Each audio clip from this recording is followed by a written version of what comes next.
Good morning, everyone. We're just going to give it a final 30 seconds just to allow the last few people to attend. But thank you for everybody who has already joined for your prompt attendance. So just while we're allowing the last few people to join, can I just check with everybody that you can hear me okay? So on your control panel, you should have a questions function. So if you can just add in there and let me know if you can hear, but I can see some hands being raised already. That's fantastic. So hopefully you can hear. Yeah, fantastic, wonderful. Thank you, everybody. Perfect, loud and clear. Thank you. Wonderful, wonderful. Well, I think that's probably about 30 seconds. So I think we are going to get underway. So my name is Joseph Ballantyne. I'm the industry manager here at ILM, and we have a fantastic webinar. We're extremely pleased that we can bring you this webinar today. Today's webinar is on our senior leader apprenticeship, the standard, the assessment plan, changes, what's new, and the timescales. So we've got some fantastic content to share with you today. But before I go any further, just a few housekeeping items. In the usual way, everybody's on mute. So please do continue to use the question function to add your questions. We are committed to holding and protecting a 15-minute section at the end of the webinar to answer questions. So please do, as the webinar is being run, please do add your questions and we will answer those in the Q&A section at the end. Today's webinar is scheduled for 1 hour, so we should be finished promptly by 10:30. But please be reassured that we will be sharing both the recording and the slides with you in the next few days. So please sit comfortably, make any notes as you feel happy to, but please do know that we will share the recording and the slides afterwards. So feel free to just sit and listen and engage with us with the questions, etc. So let me first introduce the agenda. In a second, I'm just going to go through the introductions. Then I'm going to give a little bit of background as to kind of why we are where we are. We're then going to go over what's changing, both in the standard and the assessment plan. So we're going to cover both. We're then going to go into the detail of the assessment methods, then also into the process, the overall timelines. We're going to give a really thorough overview of the support that you can expect from ILM, our next steps, and then, as I mentioned, the question and answers. Now, the important thing is that we've got a fantastic group of people, and I can show you their faces. Here they are. You have myself on the far left. Delivering the majority of today's webinar is our wonderful Jill Hanson. Jill is our technical advisor, and Jill will be presenting the bulk of the session. We also are joined by Maurice, who's one of our EPA Partnership Managers, and Maurice will be covering our process and timelines, etc. We're also pleased to be joined by Julie Rowlett and Joe Bell, who are both our Higher Education Partnership Managers, and also they will be joining us later in the webinar. So we have a fantastic group of people who are going to all speak and share their insights and information with you. And obviously you will be able to ask everybody questions when we reach the end of the session. So to kick us off, the background to the changes. Why has the assessment plan standard and the standard itself changed? Fundamentally, the reason why the senior leader apprenticeship has changed is because the Secretary of State requested that IFATE undertook a review. That was the fundamental reason. And the background behind that is because the Secretary of State felt that the current standard and assessment plan was no longer in line with their updated policies. And so therefore a policy review was undertaken for this particular standard.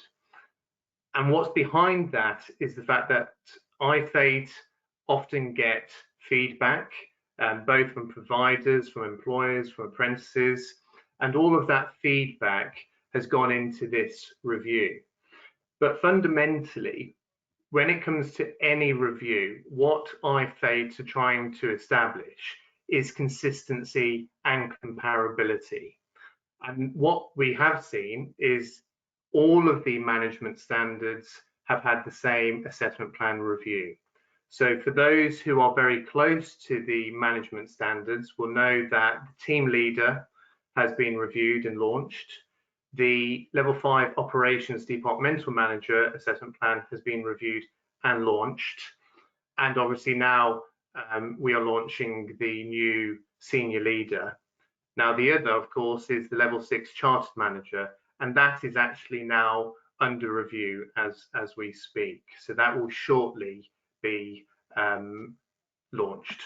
And so therefore what you have is the full suite of management apprenticeships have all been reviewed. And therefore what you will see across those 4 standards is consistency and comparability. And importantly, that consistency and comparability you will see across any EPAO, because every EPAO is following the same assessment plan. And obviously that assessment plan is publicly available, and you can obviously download, and I'm sure that most of you who've joined us today will have already downloaded that assessment plan and obviously had a look. And what we're going to do today is to bring that assessment plan to life and really go through that with you. Now, my final piece of information I'm going to share with you is that this webinar is one of 3. So this is not the only time you're going to hear from us on these changes. So today we're going to give the high level overview of the changes, but we will also be hosting a second webinar which will be much more of a deeper dive into the assessment methods, and then also a third one as well, and we'll give those dates at the end of the webinar. So that's it from me. I'm now going to hand over to Jill Hanson, our technical advisor, who's going to take you through the main changes.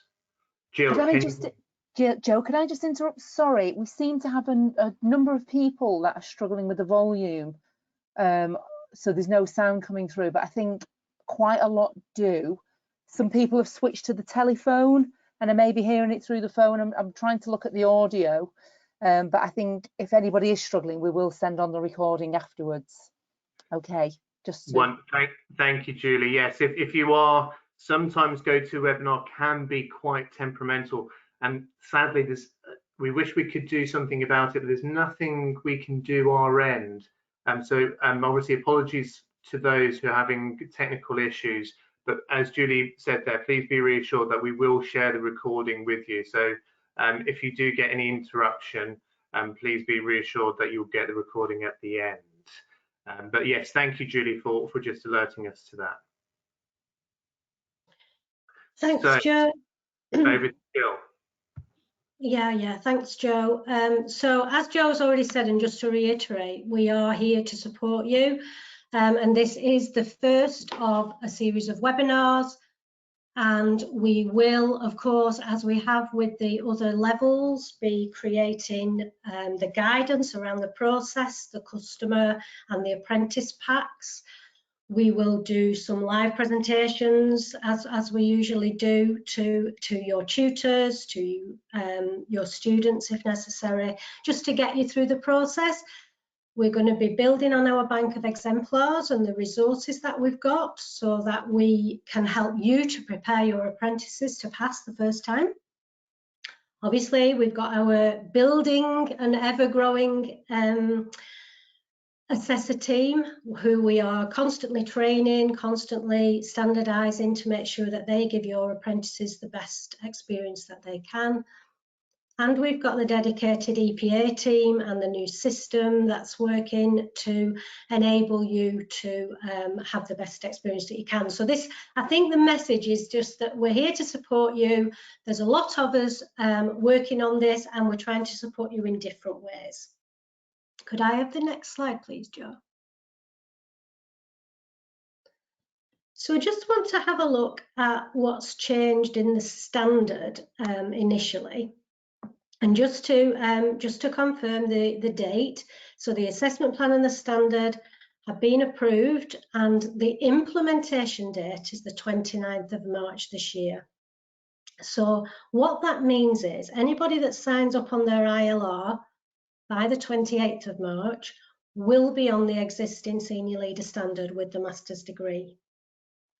Anybody who signs up on or after the 29th of March will be on the new version. So unlike the lower levels, there's no option to switch because you're either on the senior leader master's degree or you're on the senior leader apprenticeship. That is the cut-off date.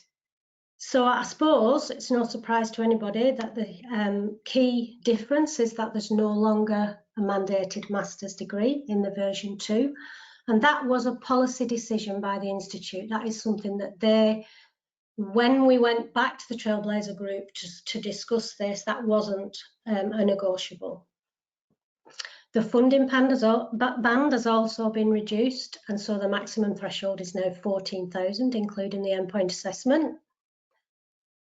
And another key change is that occupational duties have been added. So areas of the standard have gone and occupational duties have been added.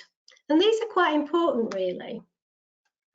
They kind of show you what the senior leader role is all about, how that links, so what the occupational duties are and how they link to the knowledge, skills and behaviours. And so I think it will make it really key in the initial assessment stage, the skill scan stage, when you're doing that early diagnostic, to see what areas of the senior leader role are important to be on the apprenticeship, what you need to be doing in that role, and how each part of that role helps generate the evidence. So I think the occupational duties are really key and really useful. The KSBs have also been broken down into more manageable statements, so they've been chunked down a little bit. If you remember before, for those of you that did deliver before, the KSBs were quite complex sentences, really, and it was like, you know, to put it in simple language, do you know how to buy the ingredients and make a cake and bake the cake and divide it into 12 and serve it appropriately and store it appropriately? And it was all one thing to me, whereas now they've broken that down, and that's I think a lot clearer and a lot easier to manage. Could I have the next slide, Jo, please? So in terms of the assessment plan, we do still have two components to that, two assessment methods. They do have equal weighting. The first one is called a strategic business proposal with presentation and questioning. And the second one is a professional discussion underpinned by a portfolio of evidence. I'm going to go into a lot more detail about what these are shortly. Another thing that's changed is the option to resit is now, if you fail, that's capped at a pass. Previously, you could get any of the grading for a resit or a retake. Now that will be capped at a pass. Could I have the next slide, Jo, please? Thank you. So in terms of going into more detail about the strategic business proposal then. Oops, sorry, I've lost my slides. At Gateway, for the strategic business proposal, the apprentice needs to submit a 500-word summary. It's just really saying what the title of that proposal is going to be and what the scope is. And we as the endpoint assessment organisation have to approve that, and the employer has to have worked with the apprentice on what that title and scope is. We have to agree that it will meet the standard. It will give the apprentice the opportunity to meet the standard, and the employer has to say that it meets a business need. Following that approval at Gateway, the apprentice goes away and they have 12 weeks, specifically 12 weeks, to submit a 4,000-word report, which is that strategic business proposal. So they work up that summary, that scoping, they do the research, they do everything, and they work up into a 4,000-word report. And that must be submitted 2 weeks before endpoint assessment date to ensure that the IEPA, the independent endpoint assessor, has a chance to have a look at that, review that, and prepare the questioning. Also, they have to submit the presentation that they will present on the day 12 weeks before, 12 weeks after Gateway, and at least 2 weeks before endpoint assessment. So there's kind of like the very, very prescribed timeline. So basically, don't go through Gateway until you know that within 12 weeks there's the opportunity to have the report written and the presentation ready. The other side of it, so the second area of the assessment methods, the portfolio, that can still be created on programme, but it must be submitted at Gateway. We do have this word typically in there now. Typically is a word that I like to use. So it's not prescriptive. Before we did have 10 to 15 pieces of evidence at level 7 for those of you remember, but now it's typically 18 pieces of evidence. And the portfolio is not assessed, but it is used to underpin the professional discussion. If you could just take me to the next slide, Joe, I'll just go into the other things that I think are important for you to kind of know at this stage. So the expected length of the apprenticeship would be 24 months, and the expected length of the EPA period following Gateway would typically be 5 months. There's that word typically again. So that was a big discussion, a big bone of contention that we had when we were discussing how long the EPA period was going to be, and we got it down, shall I say, to 5 months. And now that feels doable, it feels reasonable, given that, you know, there's that 12-week period to work up that business proposal, which previously, you know, somebody would have been maybe ready to go with at Gateway. They need now to be doing post Gateway, so that's why the EPA period is there. The merit grade has been removed, so now we only have fail, which we won't talk about, pass and distinction. 100% of the pass criteria must be met to achieve a pass, so there's no sort of 50% and above. Everything must be met in the pass criteria. And to get a distinction, 100% of the pass and 100% of distinction criteria must be met. So that's quite a key difference, I think, too. And the KSBs, the knowledge, skills and behaviours, have been put into groupings, and assessment decisions will be made against the KSBs in those groupings, but using the pass or the distinction grading criteria. And each of the groupings have been assigned to one or the other assessment method, so either the strategic business proposal or the professional discussion. The pass, fail, distinction will be awarded for each assessment method, as well as an overall outcome being given. And there is more emphasis on the role of the employer at Gateway and beyond. So I mentioned that the employer has to agree the title and the scope with us at Gateway.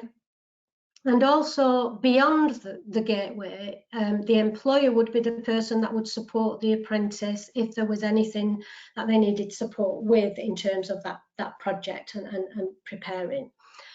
The rationale behind that is that, you know, IFAT are very clear that when the training providers get somebody to Gateway, they are endpoint assessment ready. So they are not needing any further support in terms of knowing how to put a strategic business proposal together, knowing how to put a presentation together, preparing themselves to present that. writing a 4,000 word report. They are endpoint assessment ready at Gateway. And from that point, there should be no further support. If a learner was to fail and have to resit or retake, then the training provider could then come back in, obviously, and give further support. But at that point, the employer would take over any support that the apprentice needs. Could I have the next slide, please, Jo? So this one's just more detail about the professional discussion underpinned by the portfolio. So in the left-hand side there, those are the knowledge, skills and behaviour groups that should be covered by that professional discussion. So there would be evidence in the portfolio covering the KSBs relating to organisational values, finance, workforce planning and procurement, driving change and risk management, and of course team working and development. And there are some on the right-hand side, very specific requirements of the portfolio of evidence that obviously when we write our guidance, we'll work this up for you and make it really clear. But there's a lot more detail in the assessment plan this time, I think, for us to work with, for us to be really clear on. So it's clear that the portfolio must be submitted at Gateway, not just ready by Gateway, but submitted. It's clear that it's not directly assessed, but it does underpin the professional discussion. It must be accompanied by a mapping document. Now, what that means in our language, it is an evidence matrix, and it states that it must be covered by an evidence matrix, and that at least one piece of evidence for each of the KSBs that are in that group on the left-hand side, there must be at least one piece of evidence for those. Now, that's not a different piece of evidence for each one. So a piece of evidence should cover multiple KSBs, and that's not changed. Something else that they brought in this time is that there should be no methods of self-assessment, so no reflection in there as evidence, purely as evidence. So a portfolio can't contain that. I've already said typically 18 pieces of evidence, and again we'll work on the guidance around that. It took us a lot of discussion and a lot of explanation last time to get to that bundling and what does a bundle mean. So we will work up that again. And this time the video audio extracts, the assessment plan states they can only be a maximum of 5 minutes long. So we got to a place where we wanted time stamping so that it was easy for the endpoint assessor to locate the exact evidence. But in fact, the assessment plan states that there must be a maximum of 5 minutes. When we get to the point of the professional discussion, the timings and the duration, etc., at the bottom there, so it lasts for 60 minutes plus or minus 10%. And the endpoint assessor will ask a minimum of 8 open questions. Now, as I say, we will go into a lot more detail about that as we develop the guidance for you, but that's just what's stated in the assessment plan so far. Could I have the next slide, please, John? So the strategic business proposal presentation and questioning, there's a snappy title, is split into 2 components, but they are assessed holistically. So the first component is that strategic business proposal. The second one is the presentation and questioning. Holistically, they cover research, methodologies and analysis, and communication, KSB groups. And I'm not going to read them to you, but on the right-hand side there is a list of titles that the assessment plan states. Now, that's not got to be what the title is. It's just intended to give some ideas, some starters for 10 around what the depth and breadth of a strategic business proposal should look like, what kinds of things it will need to address in order to meet the KSBs that it's designed to meet. But you can create your own titles with the apprentice and the employer. We will probably be working on some other examples that are, there's a lot of focus on finance there, and we gave that feedback to the Institute during the Trailblazer group, and we managed to get just the one on the end that didn't really relate so much to finance. Obviously, there will need to be a financial element because it's a strategic leader and it needs to meet the KSBs, but we were just trying to give a different angle to it somehow. So yeah, so we'll be working on some more examples, but they are just to give you an idea. Could I have the next slide, please, Jo?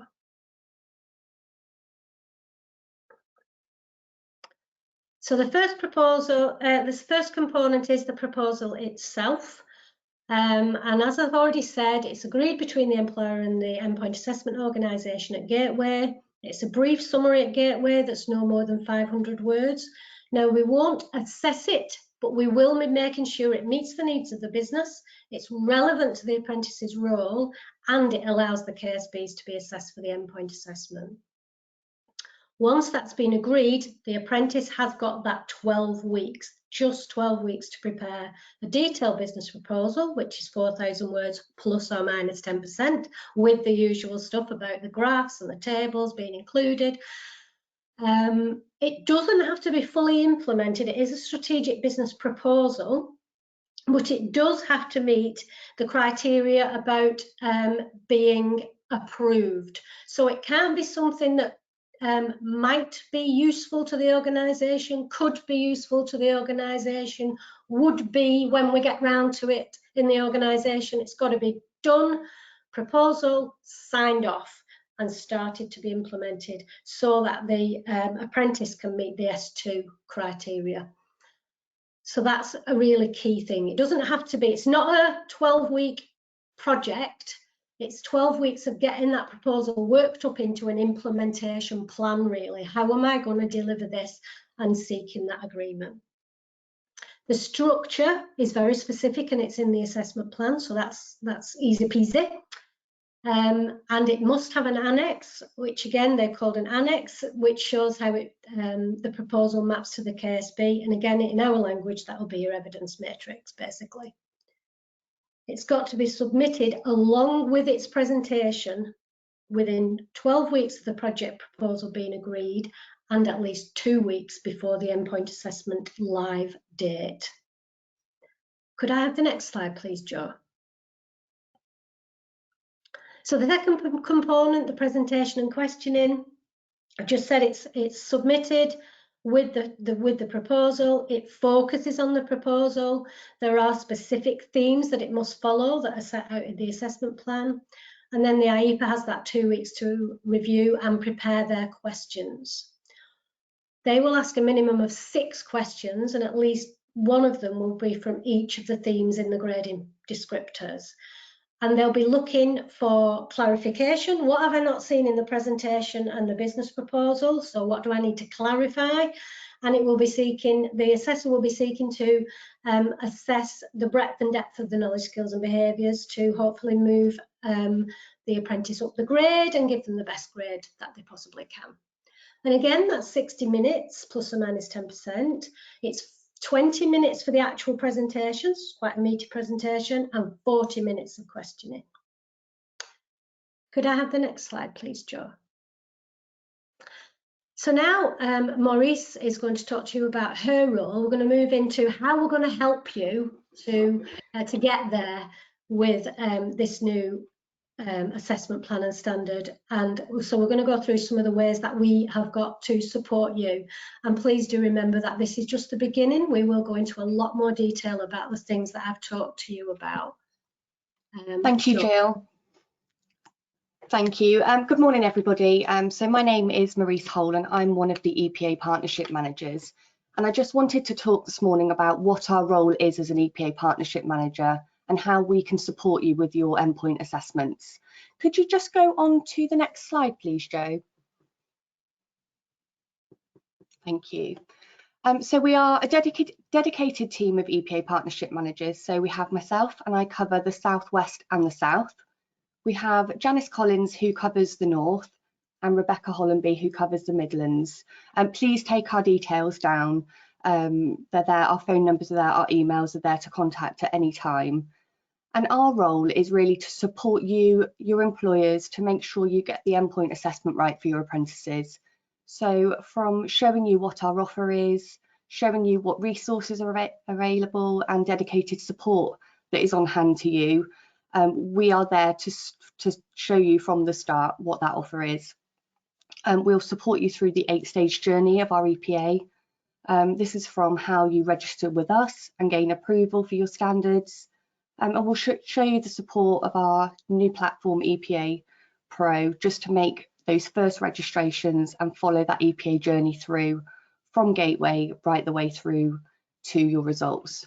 So we're on hand every step of the way for your EPA journey, and no question is too small. So that's why I say please take our contact details, pick up the phone, send us an email. We're there to support through every step of the way. If you could just move on to the next slide, please, Joe. We also just wanted to give you a little bit of information about our new delivery platform, which is EPA Pro. So this is our new end-to-end platform from registration to results for your EPA journeys. You can access it through any standard web browser. It gives clarity for you through your gateway requirements. It brings you closer to follow that journey, allowing the apprentice to follow their journey of EPA, and gives you more visibility through the booking stages. So please contact myself, Janice, or Rebecca if you need any training, any support, or want to find out any more about the EPA Pro platform or any information of the endpoint assessments. Thank you, and I'll just pass over to Joe. Thanks, Maurice. Just before we move into the Q&A, I just wanted to outline a few things in the ILM package for the endpoint assessment. So we were the first organisation to do any endpoint assessment across any standards, and we've currently done the most of any endpoint assessment organisation. We've got great experts. We've got EPA Partnership Managers such as Maurice in the team. We've got our technical advisors, Jill and Karen, and your partnership managers such as myself. We regularly do presentations, workshops with the apprentices themselves, with employers if needed, with tutors. So we're really happy to support right from induction to Gateway. We've developed some exemplar endpoint assessment resources for the current level 7 standard, and we are replicating those and developing at the moment for the new standard, and also developing a learner journey, which watch this space for that. As with any ILM qualification or apprenticeship, your apprentice will get a free studying membership to the Institute of Leadership and Management throughout the course of the apprenticeship, which, as well as the other benefits of a professional community of leaders, you will get access to a whole host of great leadership and management resources to support them on their journey. And we have, for all our standards, we have a pay after endpoint assessment approach.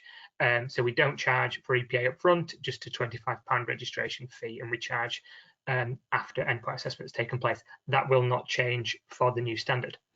Once somebody's achieved an apprenticeship with ILM, they will not only get their apprenticeship certificate from iFate, but they will achieve a digital credential, like you can see there, that has embedded within it some great metadata telling the story of the skills that learner's achieved, but also our lifetime Royal Charter post-nominal. So there's no annual fee.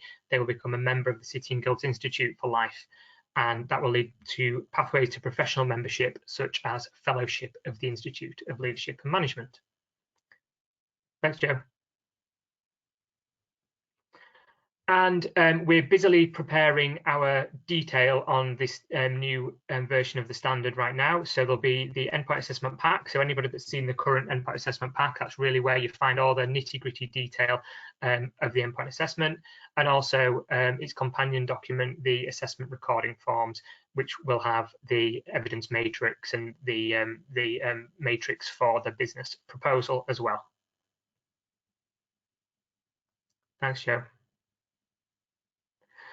Okay, that's me and Julie. We are higher education partnership managers, so we are dedicated to the higher level sector, so universities and anybody delivering level 6 and level 7 apprenticeships too. So as well as the EPA partnership managers, you've got the two of us, and if you're already working with us, then you'll know either Julie or myself already. Thanks, Joe. And technical advisors too. We've really got a lot of support. So Karen and Jill are experts within leadership and management, coaching and mentoring, with some great experience and advice to share.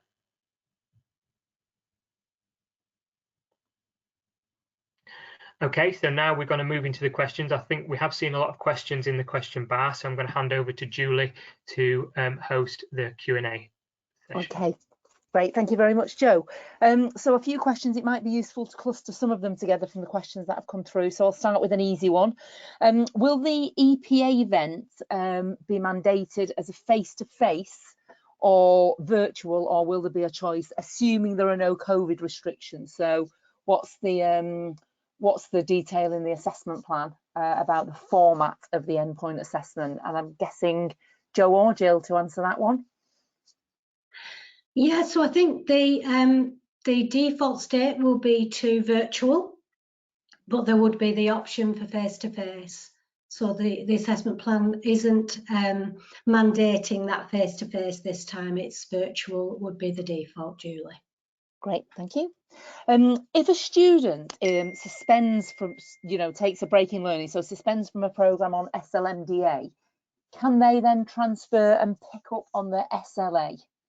Would we know that, or will that have to be a question we'll have to take away and get a funding response from? My understanding is that they remain on the SLMDA. They signed their ILR prior to the date. They will remain on the SLMDA. Okay, that's great. Thank you. So a question around the 4,000 word business proposal. Could you give some insight, Jill, just into the difference between the 4,000 word project on SLMDA and how that's different in the senior leader standard? I think that the project on the SLMDA had to be completed prior to the gateway, so it was a project that had already been carried out. The new strategic business proposal is indeed not a project, it's a proposal for a project. So it's kind of like up to the implementation plan rather than it being done. So if you think about the groupings that it's covering research, methodology and analysis and communication.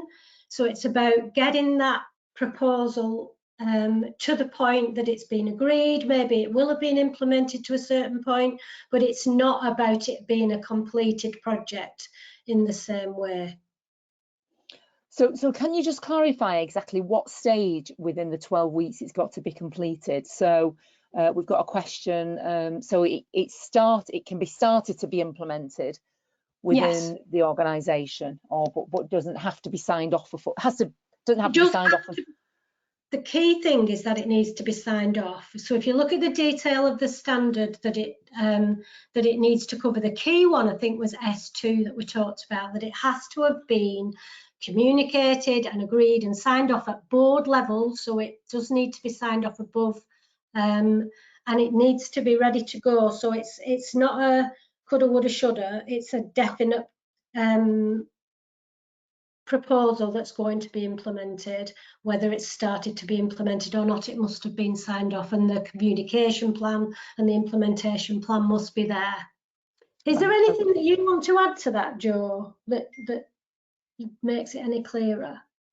Yeah, no, I think what you said is absolutely right, and I think the one thing that is very important for us to remember is, and this is particularly important for IFATE, is that the work that the apprentice does has real business impact, and that there's value for the work that the apprentice is doing. So as Jill said, it's not a matter of doing something that has no connection or has no chance of being implemented. It has to be something that provides real business impact, and that is why IFATE made it very clear that it is very important that the employer fully agrees the proposal with the apprentice. So it doesn't have to be fully implemented, so you don't have to, it's not a project, as Jill said, it is a proposal, but that does have to be agreed and signed off by the employer. And that evidence, that approval, if you will, has to be evidence within the evidence that the apprentice supplies. So that's really important, that the apprentice gets that and also supplies that evidence. But as I say, the key point is to remember that the work that the apprentice does has to have real business impact and real value for that employer. Okay, now we have a couple of questions around self-assessment. So I'll just go back, and it may be useful to address these together. So we have, let me just go back, sorry. Can reflection be included as long as it's assessed by the education provider and not self-assessed? Reflection is a powerful learning strategy, particularly in healthcare professionals developing their leadership. And then linking with that, of course, can reflections be assessed against an application of reflective models and evidence for conclusions from the reflection? And this might be, I guess, almost added in, but with the portfolio no longer having self-assessment, how will the commentary to the portfolio pieces work if they're not putting them into context? So I think some guidance around the fact that the IFAs have been very clear about no self-assessment. Yeah, so I'll answer the last one first. So it doesn't say that the commentary needs to be removed necessarily. The commentary is around context setting, so saying what that evidence is, where did it come from.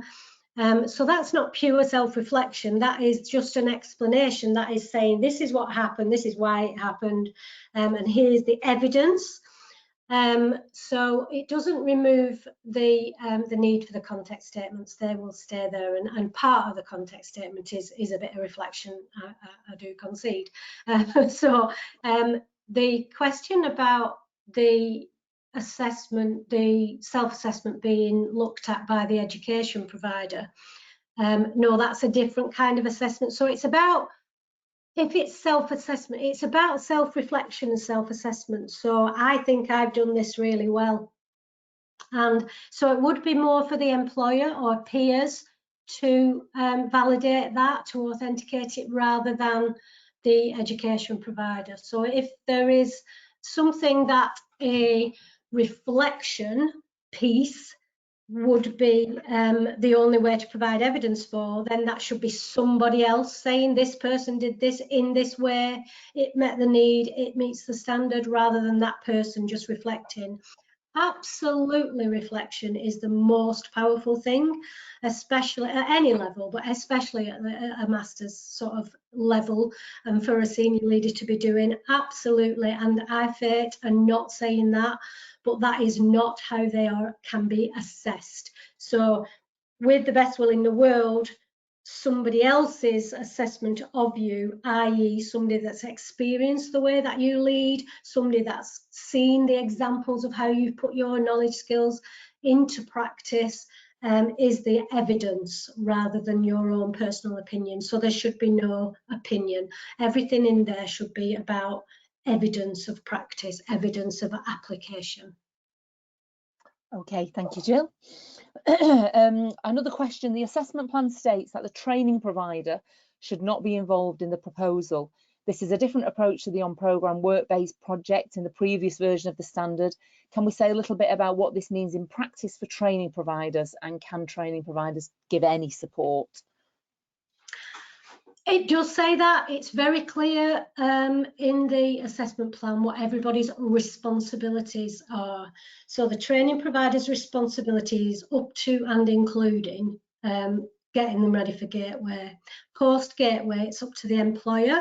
So I would say that if I was delivering this, I would be obviously preparing apprentices for, you know, to think about what the project might be, to discuss that with their employer, to think about when they've got a proposed idea, when they've got a title and a scope, how they would pull that together to meet the endpoint assessment requirements. So giving them the skills to do it isn't the same as helping them to do it when they get there.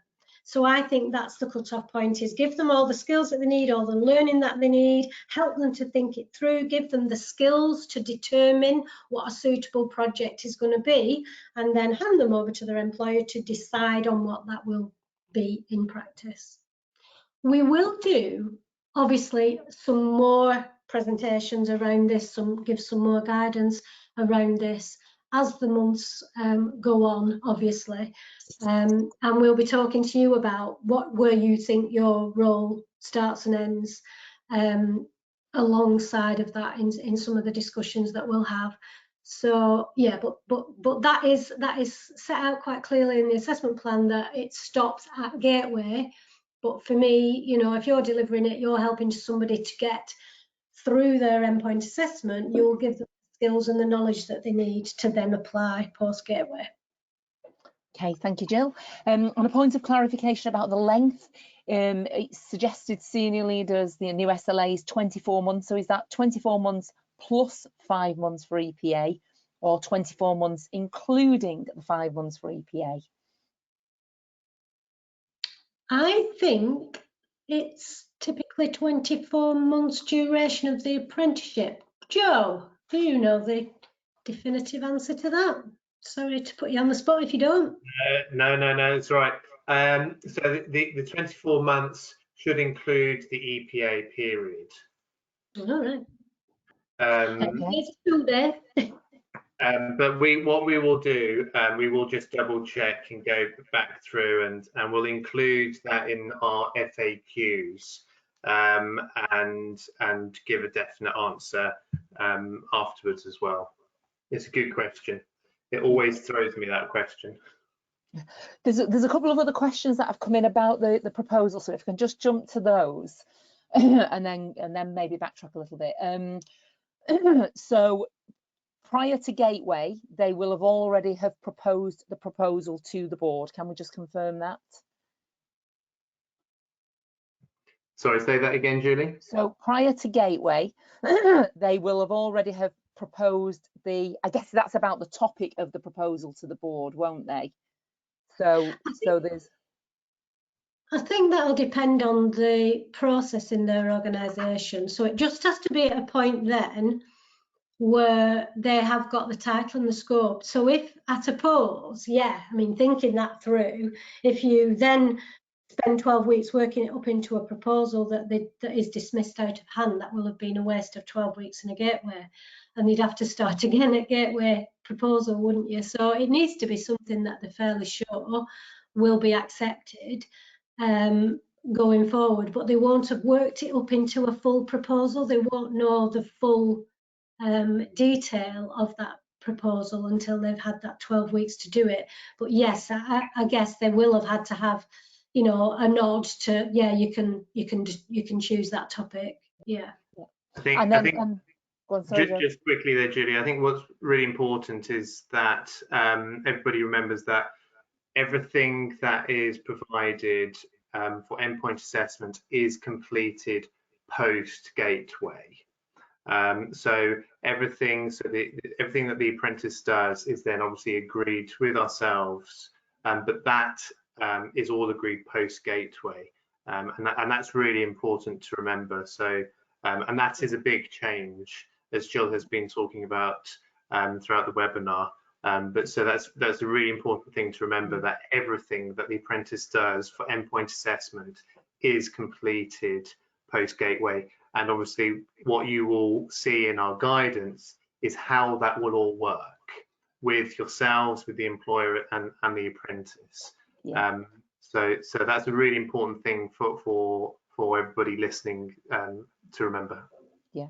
Okay, there are a few themes of topics around the proposal, so maybe we take these offline and put a narrative together that we send out with the decks as the Q&A, if that's okay with the guys, and just look at a couple of these other questions. When working with an owner leader, how does the relationship between the employer and the employee work? So who signs off the proposal if it's an owner leader undertaking the apprenticeship? So if essentially the person who is the owner of the organisation, then I think the recommendation would be that there is somebody who they work with as a peer. But if they are literally, there is no one more senior than themselves within the organisation, then obviously there isn't a board that they can go to. So essentially what they want to get is some level of peer review of what they've actually done and what they're putting forward. But ultimately, if they are literally the owner of the organization, then the fact that they will then be also able to evidence that what they are submitting is part of what they will actually run and do for their business, then that will also add the relevant kind of approval, if you will. But that's a really good question, and we will elaborate on that in the FAQs. We'll get some clarity as well as to kind of what IFATE would expect in that scenario, because that is a particular scenario which, you know, we will find. But ultimately, the guidance that IFATE put in was more for those who were not necessarily at the top of the organisation and were obviously proposing something, and therefore that proposal had to be signed off. And so that was at the heart of that requirement. But we will get some additional clarity from IFATE for that particular scenario. But that would be my initial response to that. Jill, I don't know if there's anything else that you would add to that. No, I don't think so. I mean, it is around that senior sign-off. It is around that meeting the needs of the business and being something that is going to happen. I'm just looking. So F2 is about setting strategic direction. It's about gaining support for that strategic direction from key stakeholders. So that's what they're being assessed against, that whole, you know, what's the strategic direction and key stakeholders. So I guess, you know, if that key stakeholder is somebody other than somebody with you, that would be where you would go. So as Joe says, it's, you know, the apprenticeship is designed to try to cover all eventualities and all types of organisations and all scenarios, but it can't possibly really do that. So when we do the more detailed guidance, at that point we will make sure that we've add some guidance for those kinds of situations. Yeah, and there's a question around how are we interpreting typically 18 items of evidence? Should we revolve around 16 to 20? Any feedback on that? Again, we're still working on the guidance for that. We haven't come up with a definitive. We won't be able to come up with a definitive because it's in the assessment plan that it's typically 18. But our usual excessive evidence policy, I guess, will apply. It will be, you know, in the guidance when it's created, we will try, like we did before, to explain, is it a bundle, is it a singular piece of evidence, etc. Yeah, okay. There's been quite a few comments around the duration, and the standards seem to be indicating it's 24 months on programme before the gateway. So it would be 24 months plus the 5 months of the gateway is what there's a few comments around that. I think, go on, sorry, Joe. Sorry, Julie, I was going to say that was my mind playing tricks with me. I did also have a check through, and that is correct, because ultimately the on programme is very clearly stated as 24 months, so that is correct. Sorry for anybody if I've confused anybody with that, but yes, that is correct. Thank you, Julie. Can I just pick the point up, Joe? But it says typically 24 months, but that doesn't mandate it being 24 months, does it? No, it doesn't, because any apprenticeship has to be a year, so it's a minimum of a year to be an apprentice. So it's typically to sort of give you an indication of how long it might take to develop somebody from zero to hero, but it doesn't have to be 24. That's not the minimum period. The minimum period for an apprenticeship is 12 months. a year, and the minimum period actually stated for this endpoint assessment is a week. Don't know how you're going to do that in a week, but that's what it says in the plan. For the actual assessments, yes, absolutely. And I think it's a really important point. And ultimately, whenever a provider is working with the employer to decide on the duration, really the key thing that you start with is the skill scan. So the apprentice or the prospective apprentice at that point should be undertaking a skill scan to understand where their knowledge is at that point. and then essentially you agree with the employer what the duration should be, dependent on how much knowledge and competency that individual has already achieved at that point in time. And then obviously that's what you agree. But as Jill said, the minimum duration of the on-programme from a funding point of view is 12 months. So it can't be any less than 12 months. But obviously, as you can see in the assessment plan, the suggested total duration is 24 months. And therefore, the endpoint assessment is then after that point. But ultimately, as I say, you start with a skill scan and you agree with the employer and the apprentice what that duration should be that is relevant for each individual. And I think that's really important, but you do have that flexibility within that period of time. Okay, and we've got very early on we said the degree isn't mandated. Does it mean it's possible to still integrate a degree nonetheless? You can integrate, obviously there's still some on-programme learning and development that needs to take place. So however that is delivered is up to the training provider and the employer to agree. What you must be mindful of, I guess, is how that affects the funding. So because the qualification itself isn't mandated, it won't be funded. So what is funded is the on-programme learning and development, and so that has to be costed, and that would be the element that's funded. So that's not something that we go into a lot of detail about, but there will be, I'm sure, funding webinars, and there are obviously the funding rules available for people to look at. But the master's degree, it doesn't mean you can't be on a master's degree programme as part of the on-programme learning and development. It just means that the master's degree isn't paid for and the assessment of that isn't paid for, because what can only be delivered using the funding is that those elements that meet the KSBs, so help the learner to progress to meeting the KSBs. Yeah. Okay. And just very quickly, just to build on that as well, Julie's, I think it's really important, and I'm sure all providers joining us today and any employers, it's really important that you have both the funding rules as to kind of what can be funded and how the levy can be used, and then also the assessment plan. So you should always have those two documents side by side. And I think that's really important. Certainly when I worked as head of apprenticeships, I always had those two documents in front of me, always verifying what's available. But fundamentally as well, it's important that you agree what the employer wants for their apprentices. But then fundamentally, it'll be very clear within the funding rules what can be funded and what can't be funded. So it's really important to check that.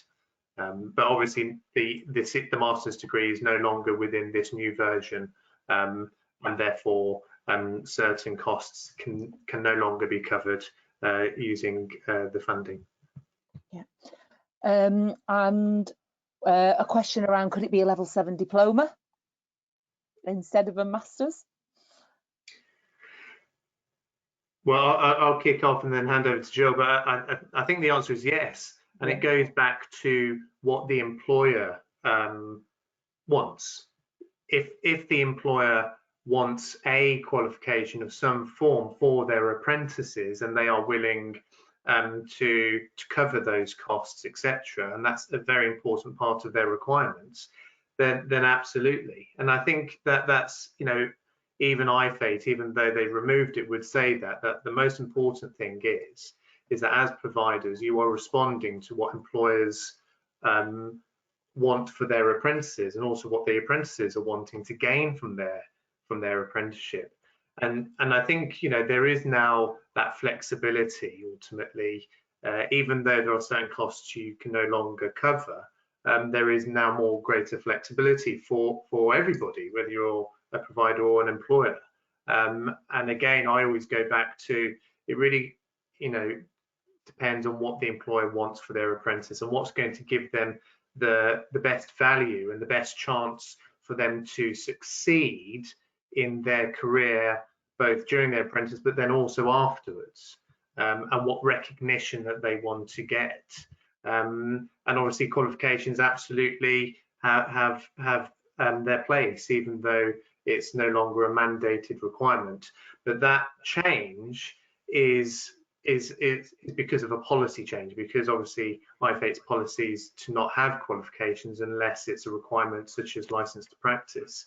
But that doesn't mean that that choice or flexibility is taken away. You know, it just means that certain parts can no longer be funded. But I always go back to, for myself personally, it's what the employer wants for their apprentices and what's going to give them the best value and benefit and chance of success, both during and afterwards. So that's how I would respond to that question. Jill, was there anything else that you would add to that? No, nothing at all, Joe. No. And I think just one last quick question. I think there's quite a number of comments around the proposal. So obviously the project proposal. So I think this is obviously the area of concern. So I think we pick all those up offline and address them separately. So just one last quick question, because we are pretty much out of time. Will the grading criteria be published? Yes. Yes. Yes, the grading criteria will be in the guidance packs. It will indeed. It will. And just to say, the grading criteria is actually already published. It is already within the assessment plan, which is already publicly available. So we will share the link to that assessment plan just in case anyone hasn't had a chance to download that. But that grading criteria is already published, and it's the same grading criteria that every endpoint assessment organisation will use, but we will definitely share that.